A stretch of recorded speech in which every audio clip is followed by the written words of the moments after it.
सर्वांना नमस्कार। आजच्या व्हिडिओमध्ये आपण सुरक्षिततेची खबरदारी आणि फर्स्ट एड कसे करावे हे जाणून घेऊया।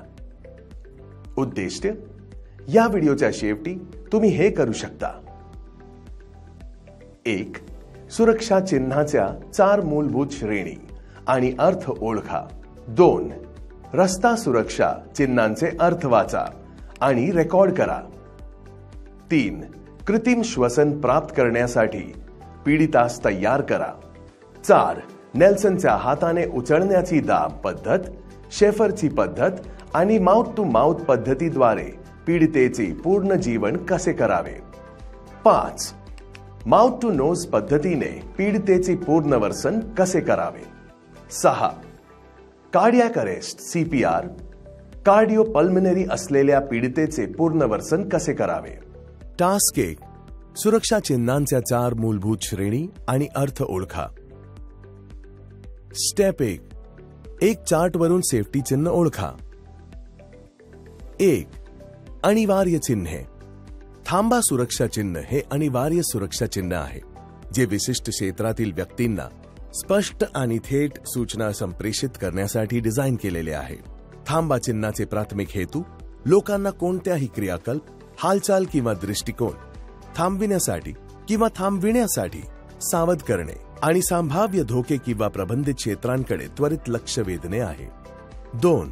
गिव्ह वे चिन्ह एक अनिवार्य रहदारी चिन्ह आहे, जे चालकांना इतर वाहनांना वाहण्याची किंवा मार्ग देण्याची सूचना देते।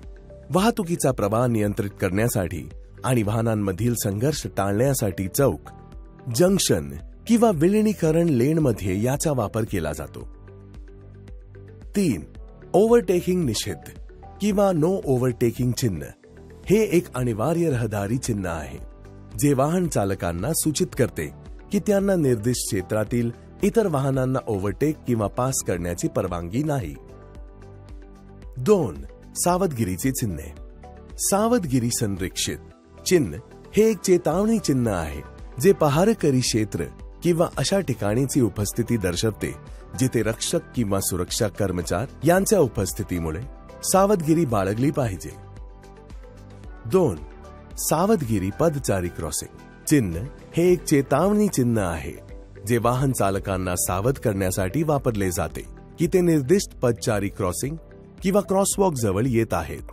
पदचाऱ्यांची सुरक्षितता वाढविण्यासाठी हे चिन्ह आहे। वाहन चालकांना सावधगिरी बाळगण्याची सूचना देऊन आणि रस्ता ओलांडणाऱ्या लोकांपुढे झुकण्याची तयारी ठेवून।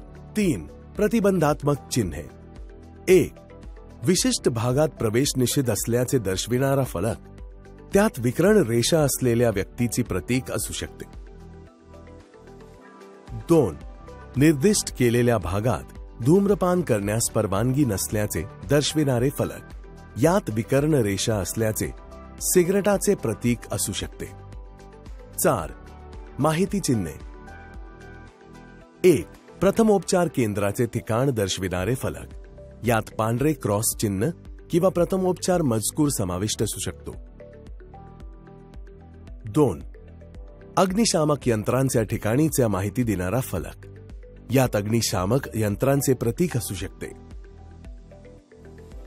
टास्क 2. रोड सेफ्टी चिन्हांचे मूलभूत वाचा आणि रेकॉर्ड करा। 1. पाठीमागून येणाऱ्या वाहनाला अडवणे। 2. समोरून येणाऱ्या वाहनाला रोखण्यासाठी। 3.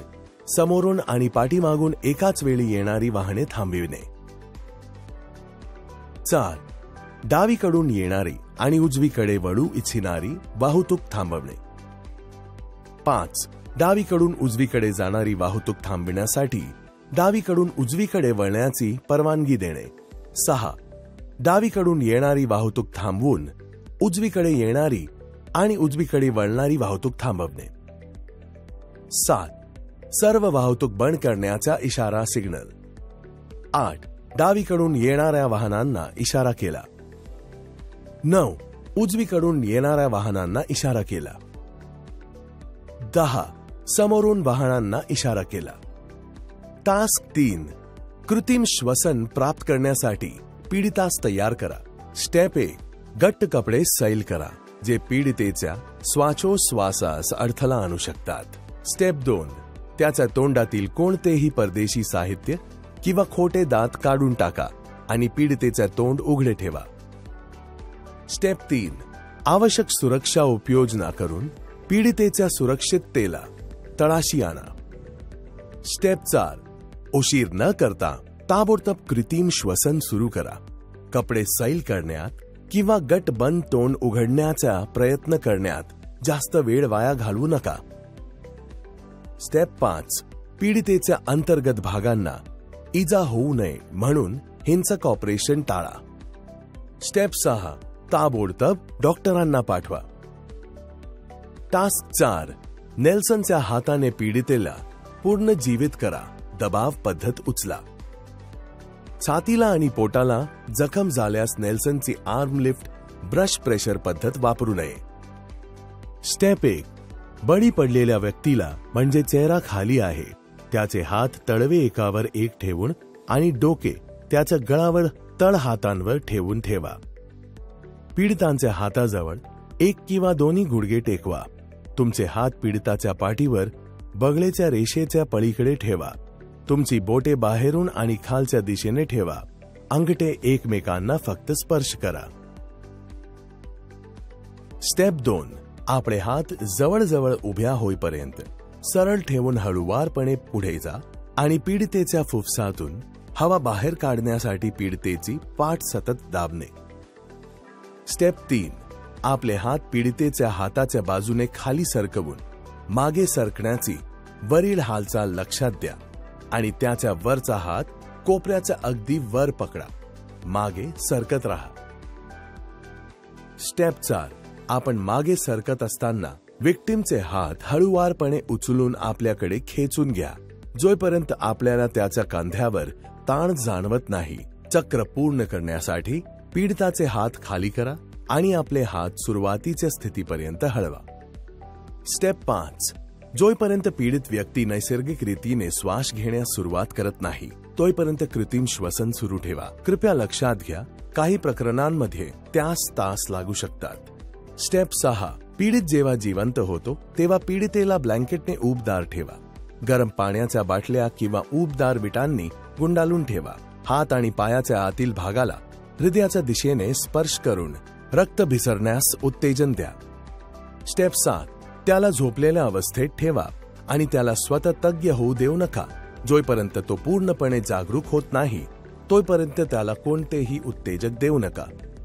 1. रेफ्रिजरंट म्हणून अमोनिया वापरताना त्याच्या विषारीपणामुळे आणि ज्वलनशीलतेमुळे कडक सुरक्षा सावधगिरी बाळगणे आवश्यक आहे. 1. अमोनिया वायू जमा होण्यापासून रोखण्यासाठी ज्या भागात अमोनियाचा वापर किंवा साठवणूक केली जाते त्या ठिकाणी पुरेसे वायुवीजन असल्याची खात्री करा. 2. अमोनिया सिलेंडर किंवा टाक्या विसंगत सामग्रीपासून दूर हवेशीर सुरक्षित ठिकाणी साठवा. 3. वापरकर्त्यांनी हातमोजे, सुरक्षा गॉगल आणि अमोनिया रेट केलेले काडतुसे असलेले श्वसन यंत्र यासह योग्य पीपीई परिधान करावे. Hydrocarbon gas. 1. हायड्रोकार्बन वायू जसे की प्रोपेन R290 किंवा आयसोब्युटेन R600A शीतक म्हणून वापरताना त्यांच्या ज्वलनशील स्वरूपामुळे सुरक्षिततेच्या खबरदारीची अंमलबजावणी करणे महत्वाचे आहे. 2. हातमोजे, सुरक्षा गॉगल आणि ज्वाला प्रतिरोधक कपड्यांसह योग्य पीपीई घाला. स्थिर वीज निर्माण करू शकणारे कृत्रिम पदार्थ टाळा ज्यामुळे हायड्रोकार्बन वायू प्रज्वलित होऊ शकतात. 3. हायड्रोकार्बन रेफ्रिजरंट्सच्या गळतीचे निरीक्षण करण्यासाठी गॅस डिटेक्शन सिस्टम स्थापित करा. अचूक ओळख सुनिश्चित करण्यासाठी या प्रणाली नियमितपणे देखरेख आणि कॅलिब्रेट केल्या पाहिजेत. रिकॅप.